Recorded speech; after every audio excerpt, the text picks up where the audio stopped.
Hi, this is Cale McCutcheon, and you're watching Patch Turned Up here on Facebook Live. Today we're joined by Joe, and we'll be listening to their show, Help Desk with Joe. This is show number 21 and episode 42.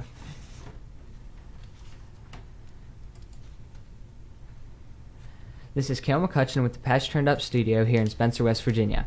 You're listening to Help Desk with Joe. This is episode 42 and show 21. Make sure to tune in for more podcasts, information, and music. Thank you for tuning in. All right, welcome to Help Desk with Joe, and with me as always, Joe. We're back. We're back, and I'm looking back through our list. So this is show 21, and I'm trying to label them backwards. So if I need to refer back to anything, I got my list here, and I didn't really realize it that I had my list, but I got all the way back to show 10, I believe, just to reference back. But yeah, lots of good stuff. As I look through the list here, you got a nice variety of topics that you're covering. And as usual, you cover things that help out the general consumer, folks at home, individuals, and then you do some business-related stuff that helps out businesses, organizations, municipalities. So you're covering a pretty wide range here, Joe. Yeah, we kind of try to be that one-stop shop for everybody. That is true. You're like the old-timey general store. You go in and you get everything, and it works out well for everybody. So that's just looking through the list. You got Apple News, Netflix News, Amazon News, PS4 News with the Sony gaming system, the Nest cameras. Oops, sorry, caught my microphone.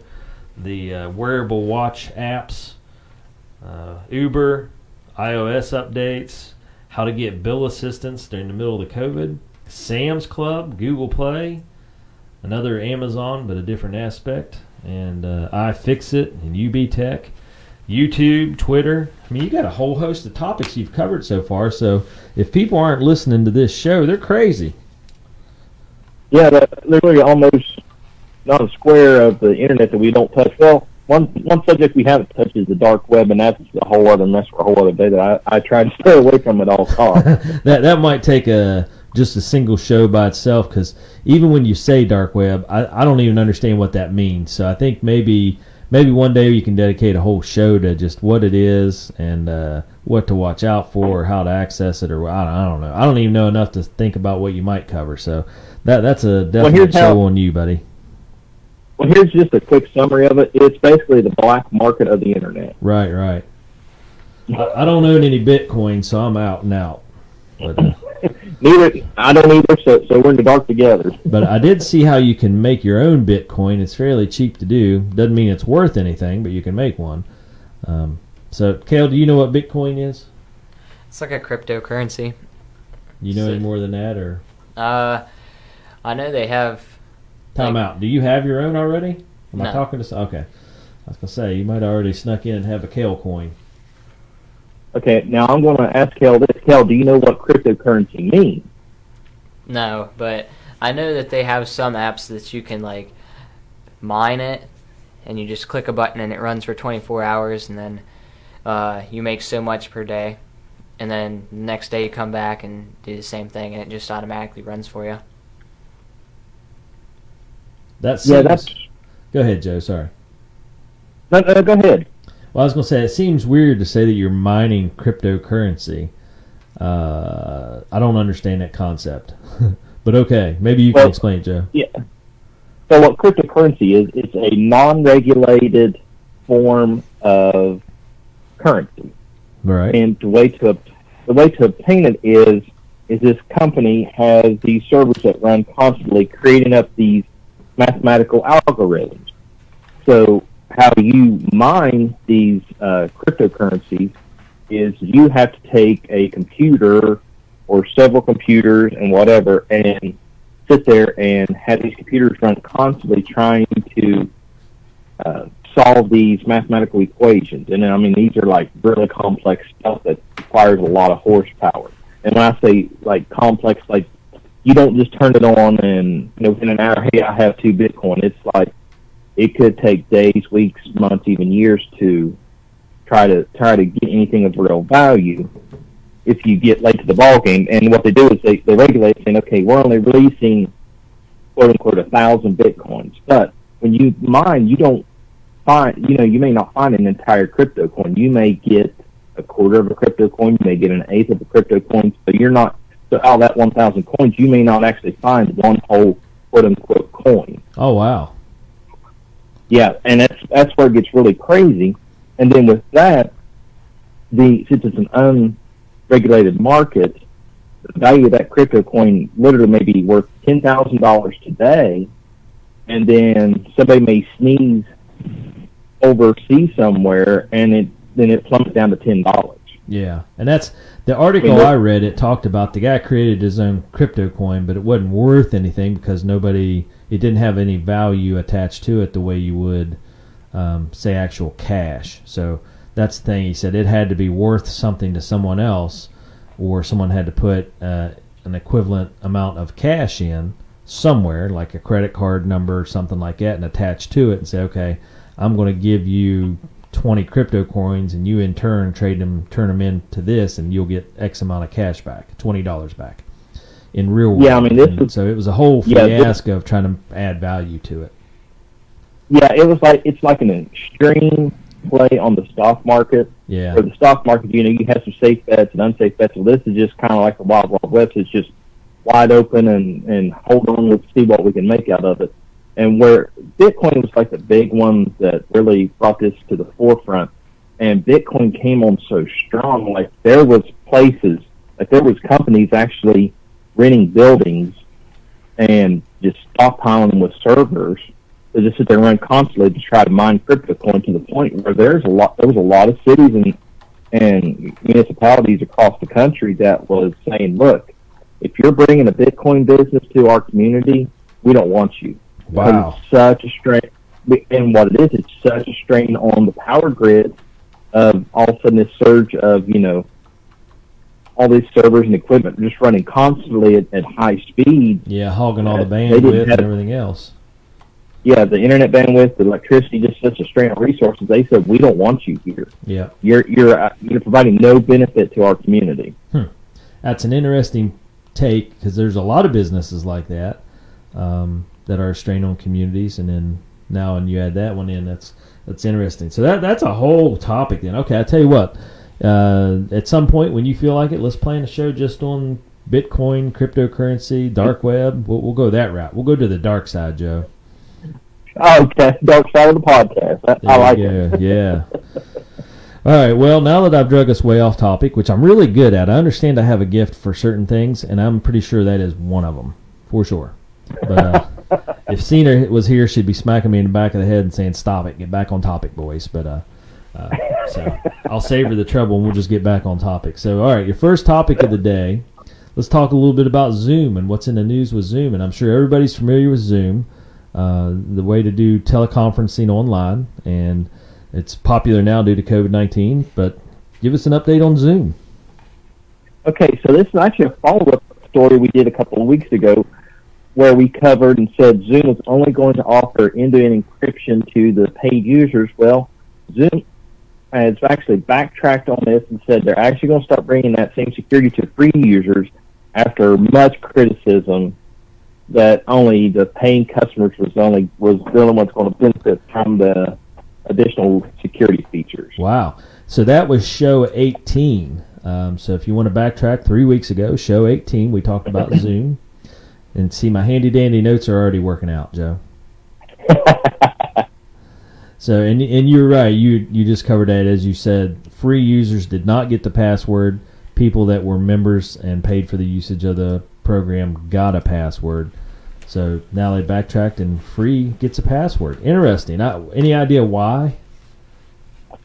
Yeah, they basically backtracked due to much criticism, and they just got hit with a firestorm of, well, we want this, and why are you treating them better than us? And just, the usual, everybody gets their fire sticks and pitchforks and starts banging on doors, so they finally backtracked and said, okay, yeah, well, let's go ahead and start adding that to all meetings.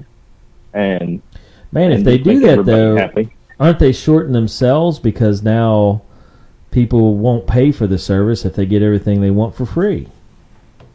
Well, I think there's still going to be benefits and bells and whistles that come with the pay feature, but just the the end-to-end encryption component of it is going to be free to everybody. Yeah. Okay. I don't Which know. from my standpoint, I think it would be difficult to regulate as far as, because end-to-end encryption is kind of a all or nothing kind of deal. So I found it kind of interesting on how they was going to be able to control that and police that, saying, okay, you got a paid version, you get it, you don't. You have a free version, so you don't get it. So Right. So now they just flip that switch on for everybody. So that's just one less thing that Zoom has to worry about, and it's one benefit that all customers will be able to use their platform to take advantage of. Right. So it may be a good thing for everybody. Well, I mean, that's great for everybody. But yeah, okay. Well, that's great stuff. Yes, Glad to hear that. Zoom users will definitely be relieved. Yeah, so they're getting the end-to-end encryption, but the privacy, protection, security of full stream encryption, they still won't receive. Right. So there's it's still just something left there. encryption. Right, so the way end-to-end encryption works is basically it's a tunnel between point A and point B. So if you and I were on a Zoom conversation, there wouldn't be, the encryption would be in place, so then if Kale was a hacker and tried to listen in, he couldn't get in because it was just all gibberish. Right. So that's where the end-to-end encryption comes into play. But now the full stream encryption and all that, those extra bells and whistles, those still are paid, but at least with the basic end-to-end encryption, everybody's getting it. Well, that's great for consumers, and it's good that you brought that up because so many people are using Zoom or having to consider using Zoom. That's important news they need to know. Right. Okay. Well, that's a great update. Good for everybody. And as usual, doing your thing, man, bringing the good stuff here to the people. And let's go on to the next one. So this one I'm not familiar with at all, and I'm probably going to stomp all over the actual pronunciation, but Fubo? Well, yeah, I'm with you on this one. I think it's Fubo TV or Fubo TV. I'm not sure the exact pronunciation. I always call it Fubo TV, but it's Fubo TV. They are a streaming service like Sling and Hulu Live and YouTube TV. They're one of the options in the universe of online over-the-top streaming services. They are more centered around sports. They're a rather sports-friendly streaming service. If you watch TV just for sports, Fubo TV is kind of the place to go because they do a lot of football, soccer, basketball, baseball. I mean, if it's sports related, they're really heavy in that they have a lot of your other options for channels as well, but they're mostly sports centered. Right. So they announced that they will be getting ESPN and other Disney channels starting this summer. Oh, wow. Jumping in the game head first then. Yeah, so they've had several sports packages, but they've kind of got in the big white whale of sports companies in on this one. Yeah. How will that change the scope? Or I guess my question would be, what would a person want to go there specifically to a Fubo subscription versus something else? Do they offer just that platform for sports that makes them attractive to folks, or is there something else that I just don't see? Yeah, that's their ticket to fame, is they are more sports oriented than all the others, where a lot of the others try to just do like a little mixture of stuff that is good for everybody, some family stuff, some sports stuff, some movie stuff. Fubo has some of that stuff, but they're like, hey, we're the sports place. If you love sports, NFL games, tennis games, soccer games, UFC, if you're into sports, we've got you covered. Nice. Okay. So they're kind of one-stop shop for sports, but now they're broadening their game out. Right. So if you have Fubo TV standard package at $54.99 a month, you'll get what they've already offered, plus you'll also be getting ESPN, ESPN2, ESPN3, the SEC network, as well as the ACC network. You'll also get ABC, ABC News Live, FX and FXX, Disney Channel, Disney Junior, Disney XD, Freeform, and National Geographic Channel. Wow, that is a good listing. Okay, that's pretty impressive. The only thing I didn't hear you say was like the NBC Sports. Right, I'm not sure. Let me look up real quick what they do. And the only reason I say that is because I know that they play some of the stuff on there, but it's probably the NBC Sports is probably overlap somewhere else, like the ACC and that kind of stuff. You'd see the same thing anyway. So pretty neat. All right, not too bad. Yeah, so I'm pulling up here. Well, Kel's working on the computer. Kel, are you mining cryptocurrency now? No. No? Okay. I was just checking. I saw him over here working through some stuff.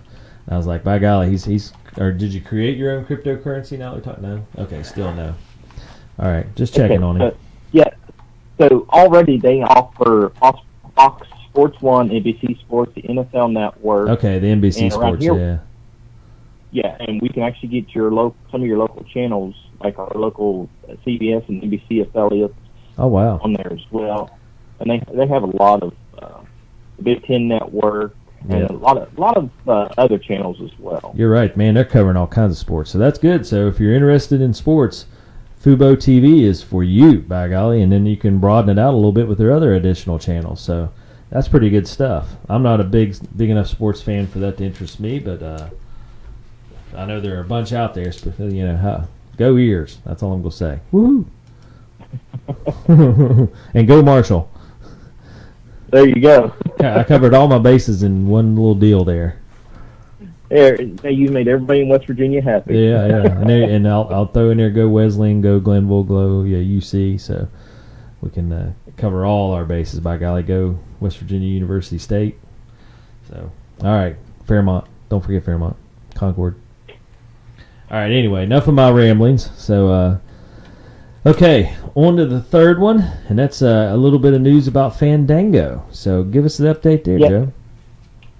As everything's starting to, as the machine's starting to roll back into motion here, Fandango is stepping up, and a lot of people know about Fandango. That's the app or the website you can go and buy movie tickets on. Well, they are trying to be COVID-19 friendly, so they are setting up their app so if you buy tickets online, you can actually see the seating arrangements that movie theaters have for COVID-19, so you get a better understanding of where and how you may sit in these theaters once those particular theaters, in your area start to open back up. Nice. So you can get your ticket, pick your seat, which I like the idea of that anyway, because I got a family of 5, and it's hard to find 5 seats in a row unless you're sitting down in the front. So that makes it nice. Kind of like airplane seating. Yeah, I was kind of shocked. I had my first experience of pick your own seating in a movie theater a couple years ago. It's probably been 3-4 years ago at this point.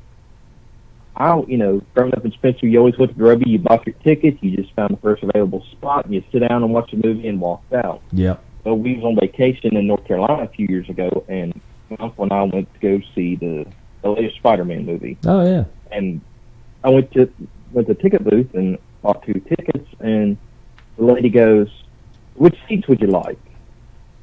I know I had no idea what you're talking about. You're crazy. Can I not just go walk in and sit down? And she had a little computer monitor pointing out towards me, and she had pulled up a screen, and literally you had green seats and you had red seats. The red seats were already taken, and the green seats were what was available, and I told her I wanted, row D, seats 1 and 2 or whatever. Nice. And she said, okay, and they just turned red, and I thought, that's something I've never seen that's before. pretty cool. And that, like I say, that can set your mind at ease because that takes away the stress of having to go in, figure out where you're sitting, and sort it all out. That way it's taken care of before you even walk in. What a great idea. Right, so Fandango's actually stepping up and helping out movie theaters that are going to have COVID-19 seating, as in social distancing seating, that, if you want a family of 5, you can actually be able to go on there and say, okay, here's our little square where we'll be sitting at. Yeah, nice. Well, that's a great update. So for all those moviegoers out there, and I know they're still putting movies out, and I know, just a side note, and I'm sure you probably know more than I do, but the Roby Theater here in town, we're really lucky. The Roby Theater is the longest concurrently operating movie theater in the U.S. on the East Coast, I believe. Yeah, and I saw a new. Go ahead, Jeff. Saw a news story. Oh, go ahead, Cal. I couldn't hear you.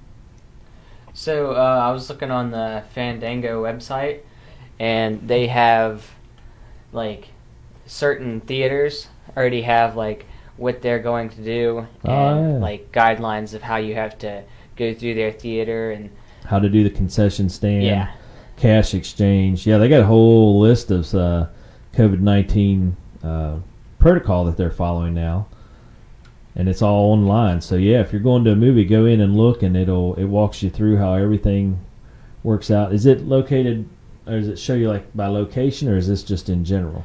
They have like the theaters A through Z. Oh, okay. So yeah, you can go pick out your local theater and go through, and that's a great thing to bring up, just because each theater might be slightly different, but you pull up your theater and it shows you exactly what the protocol is and how that works. So that's nice. I'm glad to see the movie theaters getting on board, and Fandango is really helping that out by having that listing available. All right, good catch, Cale. That's all right. Joe, you got competition for tracking down facts for your news updates now. Hey, he's just making my job easier. I agree. Next time, you just show up next time, and he'll already have your 3 news bits ready to go. Just read off the screen. There you go. So now I know with the Roby. Yeah, back to the Roby. With the COVID, they wasn't able to show movies, and I saw a news story last week. Where it's one of the things we kind of take for granted. Even though they wouldn't show movies, but everybody was still able to get that world famous Roby Theater movie popcorn. Yeah. But they. One of the news stations did a story last week and said that, this was like the first or second time since the movie theaters opened, and the movie theater opened in 1908, that they haven't been able to show movies, because they said even when the movie theater did renovations, like some major upgrades from theater as in live action actors on screen to like a movie theater in the 50s or 60s, that they still did performances every night. Yep. Now, I wonder if he showed movies with nobody in there just to keep that streak going. I don't know. I haven't talked to Aaron to find out, but that would be interesting to find out. That's something I would have done, just to say, all right, we still operated. Now, there might not have been anybody in the crowd, but we still operated just to keep that streak going, because like you said, 1908 until the current date, that's a long streak. And Roby Theater is one of our town's treasures. So if you are, within an hour or two driving distance, come over and watch a movie at the Roby Theater. It is a definite experience. It's like almost like stepping back in time to some degree. The seats are newer, and there's upgrades obviously to some stuff, but the building itself, the marquee out front, is just very nice. Aaron Richardson bought it. I don't know. Any idea how long ago? It's been several years, and yeah, probably 8 or 9 at least. The marquee. It's funny you mentioned marquee out front. They mentioned that in the news story that when they first announced that it was going to be closed because of COVID, that I guess Aaron then discussed not even lighting the marquee up. What's the point?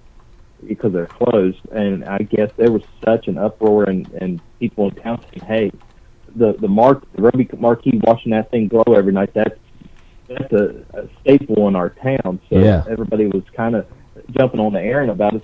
So he just said, "Okay, we'll flip it on every night as normal, just as that little ray of hope of there's still some good things that going on in the world." Yep, and I agree. I love driving by in the evening and seeing it all lit up. He did a really good job. He added stained glass, or he might have renovated the stained glass. I don't know if he added it new, but there's newer stained glass around the bottom, and he got all the lights fixed back, and it's wonderful to drive through town and see the big Roby sign, see the marquee out front all lit up. It's beautiful against the backdrop of that building, and our town's quaint. It's it's a little bit old school, so but yeah, if you're within a couple hours driving distance, drive in one night for a movie. It is privately owned, and it has been, as far as I know, privately owned the whole duration. So. Good stuff in our little town of Spencer here.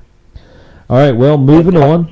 I'm sorry, go ahead. Do you have something else? Okay, so one last thing on the Fandango stuff. Now, what you may run into, just a little gotcha, just of a heads up, a lot of these movie studios aren't releasing the new movies out to movie theaters, so you may run into only watching older movies. I know the Roby last week they showed, each night was a different installment of the Fast and Furious series. Yeah. Because a lot of these movie studios, they aren't releasing them to to movie theaters, they're releasing them on to streaming-only platforms like Amazon and places like that. Right.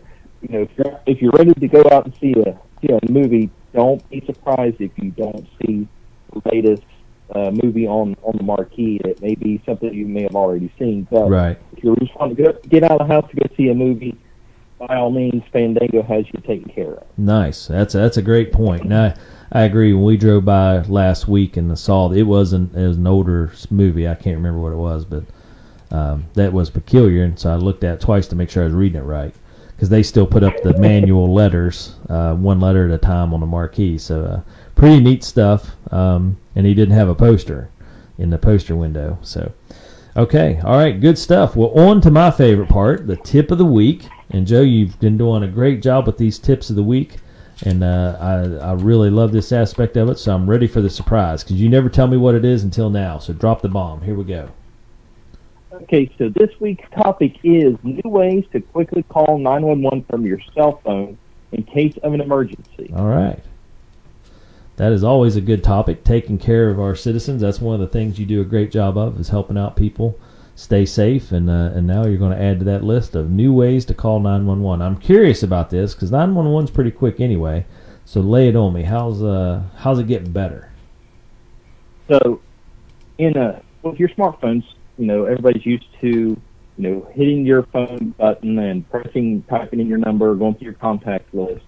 Well, there's actually other ways in an emergency you can actually do that with your smartphone and not have to go through the whole process. In case you're in a panic or emergency, you can do a couple quick tricks to actually get that call out faster.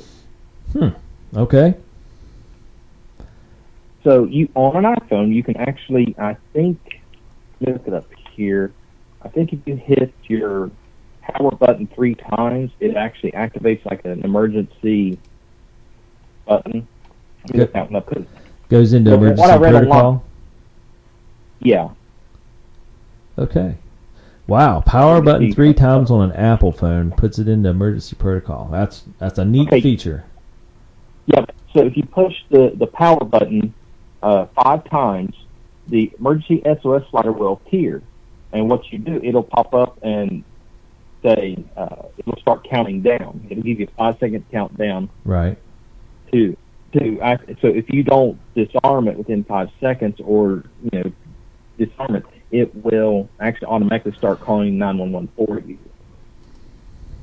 Yeah, that's a smart feature. So that way, I don't know, it might not be hard to hit your power button 5 times, but in case you do, you get a little window there to put a stop to it. Okay. But it has to be 5 quick times, so it's not like on. Right, they random ones.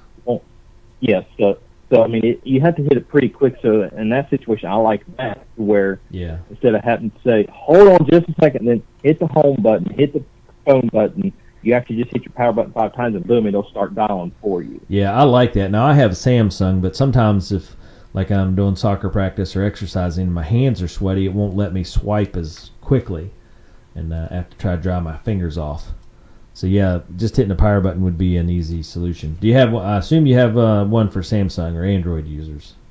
I have an Android, and I have a couple of apps, or I have about 3 apps as well. So on Android, if you hold in your power button, it actually pops up. And I popped it up on my screen right now. Is if you hold the power button and like you're going to turn your phone off, a little box pops up at the bottom, and the first one says emergency screenshot, restart, and power off.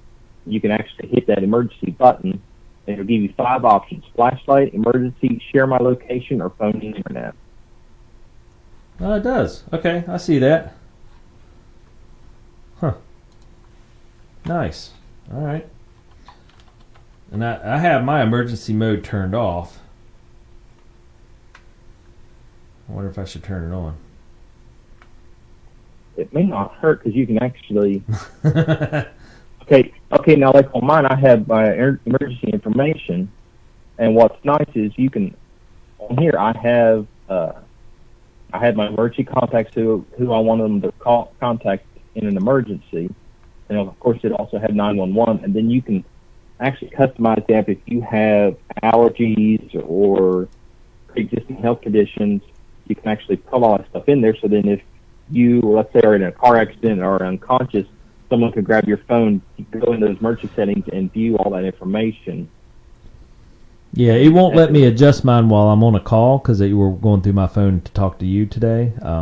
But yeah, Okay. I'll look through it. That's a great point, Joe. And for listeners out there, check your emergency information because if you're like me, you've never turned it on. It let me go in and agree to the policies, but it wouldn't let me go past that because I'm assuming I have to go in, set up that emergency information, where it goes to, and so forth. But yeah, make sure you check that, folks, because I had no idea. It's at the bottom of that power on screen. I never really paid attention to it because I either just turned my phone off or restart it and go on. So great call, man. Good information. How long has that been on my phone, Joe? And I didn't even know about it. It's been well. They recently updated it. Recently updated it and made it available at the bottom on the screen. There, it's one of those things that's always been there, but they just recently updated it to the bottom, so you're not too late to the party. Well, it's like all the other stuff that you fill me in on. I don't know what I need to know until you tell me I need to know it. But now that I do know, I can go through and set that up, and that's a great feature to have. And then I'll have to go set up my mom's and help her out as well. So good stuff, Joe. All right, what else do we need to know about that? Okay, so if you want to take things a little further, I have 3 apps for you. So one of the apps is called Be Safe, the letter B, Safe, all one word. Yeah. And the way this does is it will activate an SOS alarm by the press of a button. And you can actually, what you do is you preset it with your emergency contacts, and your emergency contacts will receive a sound alarm with your location. They'll be able to see and hear everything in real time. Oh, wow. And then they also have a paid subscription where everything that's going on will be recorded by audio and video and sent to your contact's phone as well. So if your phone's in your pocket, and so you don't need to press the SOS button, simply say a phrase that you've pre-selected to activate the alarm, and your contacts will get the notification. So that's really cool. That so is if you want to just keep it in your pocket, yeah. So, with your Amazon Echoes and all that, you have those trigger words where you can use your trigger word to activate that and not have to get your phone out of the pocket in that same situation. Hold on just a second. Let me activate this. Yeah. So if you see me wandering around my house saying, Rumpelstiltskin, you'll know why. Yeah. Or, I love pineapple. Yeah. So the app's available for both Android and iOS. Yeah. Why is he talking about pineapple? What's wrong here?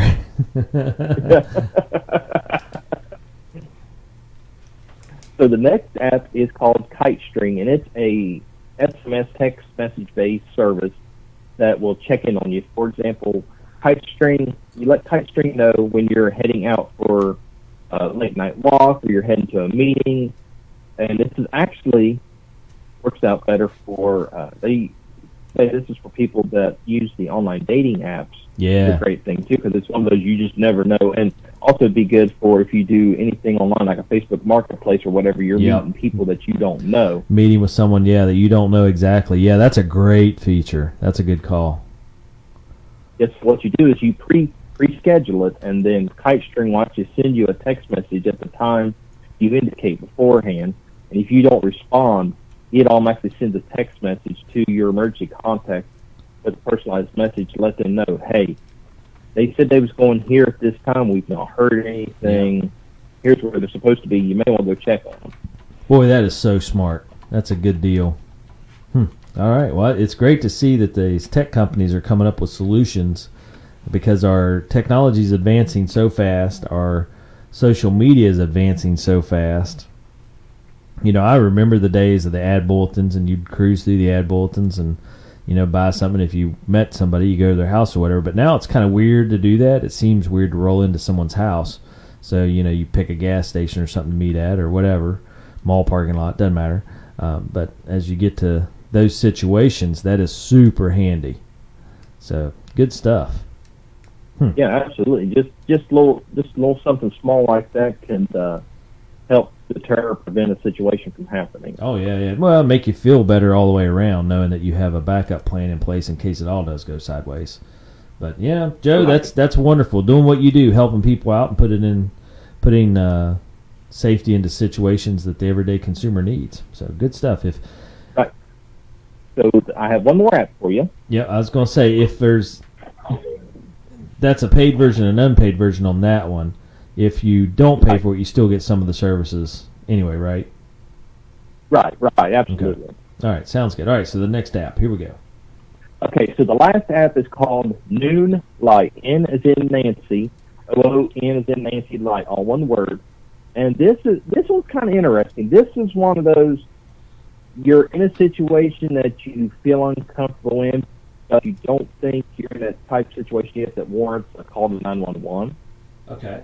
So the way Noon Light works is you open the app and you put your thumb or finger or whatever on your phone screen. There's a big button that shows up, and it says hold until safe. So you keep your hand on that button, and then once you let your finger up off the button, a little screen pops up asking for the 4-digit PIN. Gotcha. But if you don't put in your PIN number, it will automatically call 911 for you with your location. Oh, wow. So if you're unable to talk or communicate via text, it will automatically start doing that for you. Yep. Yeah, that's a good feature because you never know. If you're incapacitated, you're in a car wreck or something like that, then it'll, nice. Right, and they've actually partnered up with the dating app Tinder. So if people are using the dating Tinder app, that this app integrates with that as well. Nice. Well, that's a great feature. And I would not be, now this is, here we go again, Joe's speculation. I would not be surprised that if we start seeing more apps, and not just those, dating apps, even just social media apps like Facebook and any of these apps that involve in-person meeting, like the Facebook Marketplace and Let Go and play apps like that where you actually are selling stuff online and meeting people in person. Yep.